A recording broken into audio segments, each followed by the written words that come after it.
An umbrella has 8 trips which are equally spaced. मुझे कहा गया है कि एक अम्ब्रेला, आप सोचिए एक अम्ब्रेला का जो टॉप पार्ट होता है वो सर्कुलर होता है। अगर हम उसे फ्लैट कर दें, बिल्कुल सीधा कर दें, तो वो सर्कुलर होता है। और अम्ब्रेला में हमें यहाँ कहा गया है कि 8 ट्रिप्स लगे हुए हैं, 8 आयरन के स्टिक लगे हुए हैं जो कि इक्वली स्पेस्ड हैं, इक्वल इक्वल डिस्टेंस पर लगे हुए हैं। अम्ब्रेला को स्ट्रेट बनाए रखने के लिए आप जानते हैं कि उसमें आयरन के स्टिक लगे रहते हैं, जो कि यहाँ क्या कहा गया है 8 हैं।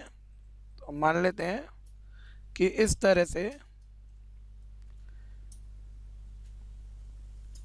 यहाँ पर 8 आयरन स्टिक लगे हुए हैं जो कि इक्वली स्पेस्ड हैं। देखिए मैंने जो ड्रॉ बनाया है उसमें वो सब इक्वली स्पेस दिख नहीं रहे हैं, लेकिन हमारा क्वेश्चन कह रहा है कि ये हर दो स्टिक के बीच का डिस्टेंस, ये बीच का एरिया इक्वल है। ये क्वेश्चन में कहा गया है। तो अम्ब्रेला में 8 आयरन के स्टिक इस तरह से लगे हुए हैं जिसमें हर दो स्टिक के बीच का एरिया इक्वल है। मुझे कहा गया है अगर यहाँ इस सर्कुलर पार्ट में रेडियस 45 सेंटीमीटर है तो दो कॉन्सेक्यूटिव रिब्स के बीच मुझे एरिया निकालना है। किन्हीं दो कॉन्सेक्यूटिव रिब्स, एक रिब आप ये मान लीजिए, दूसरा रिब आप ये मान लीजिए, इन दोनों के बीच का हमें ये सारा एरिया कैलकुलेट करना है। जबकि ये 8 जो सेक्टर बने हैं, जो 8 सर्कल के पार्ट बने हैं, इन सब का एरिया इक्वल है। तो देखिए सर्कल को अगर रेडियस से हमने 8 इक्वल पार्ट में डिवाइड कर दिया तो हर पार्ट को हम यहाँ सेक्टर कहेंगे। और अगर मुझे सेक्टर का एरिया निकालना है तो सेक्टर के एरिया का फॉर्मूला रहता है theta by 360 into pi r square. आप इसमें थीटा पुट कीजिए, रेडियस पुट कीजिए, तो आप हर सेक्टर का एरिया निकाल पाएंगे। लेकिन अब प्रॉब्लम ये है कि ये बीच में एंगल यानी थीटा कितना। तो इस एंगल को निकालने के लिए सोचिए दोबारा से, पिछला क्वेश्चन भी आपने किया, एक पॉइंट पर बना है कंप्लीट एंगल, पूरी तरह से चारों तरफ बनने वाला जो कंप्लीट एंगल है वो हमेशा 360 डिग्री होता है।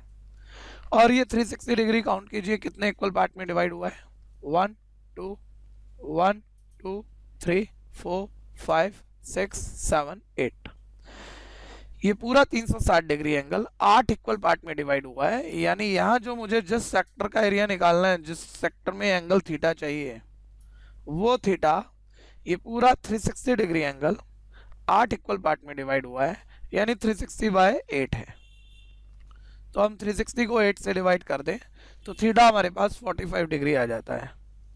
तो थीटा की जगह में यहाँ 45 पुट कर सकता हूँ। पाई की वैल्यू देखिए, एक्सरसाइज के टॉप पर आप देखेंगे तो पाई की वैल्यू उसने हर क्वेश्चन में 22/7 डालने को कहा है। तो जब वो किसी पर्टिकुलर क्वेश्चन में कुछ नहीं कह रहा है तो मैं एक्सरसाइज के अकॉर्डिंग पाई 22/7 पुट कर रहा हूँ। और जब वो किसी क्वेश्चन में क्वेश्चन के साथ पाई की वैल्यू अटैच दे रहा है तो जैसी वैल्यू वो दे रहा है वैसा वैल्यू हम उसमें पुट कर रहे हैं। तो पाई की जगह 22/7, रेडियस यहाँ मेरे पास 45 है। अब मैं इसे सॉल्व कर दूं तो मेरे पास ये सेक्टर का एरिया आ जाएगा। तो कैंसलेशन पर ध्यान दीजिए। 15 3 जा 45, 15 2 जा 30, 15 4 जा 60,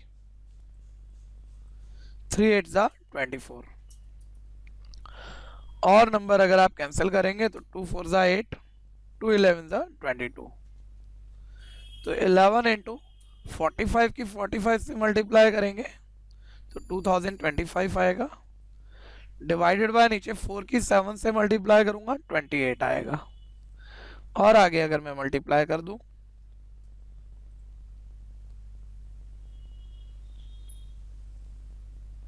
तो मल्टीप्लाई करने पे 22,275 बाय 28 सेंटीमीटर स्क्वायर आता है, जो कि इस सेक्टर का एरिया है।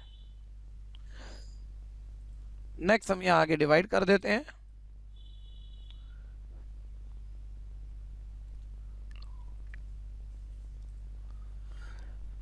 लेकिन ऐसा क्वेश्चन जिसमें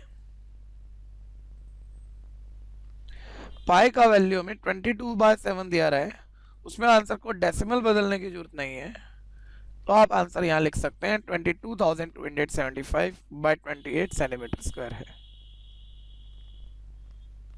और ऐसा क्वेश्चन जिसमें पाई की वैल्यू 3.14 रहा है, उसमें हमें आंसर डिवाइड करके एग्जैक्ट डेसिमल में बदलना होता है।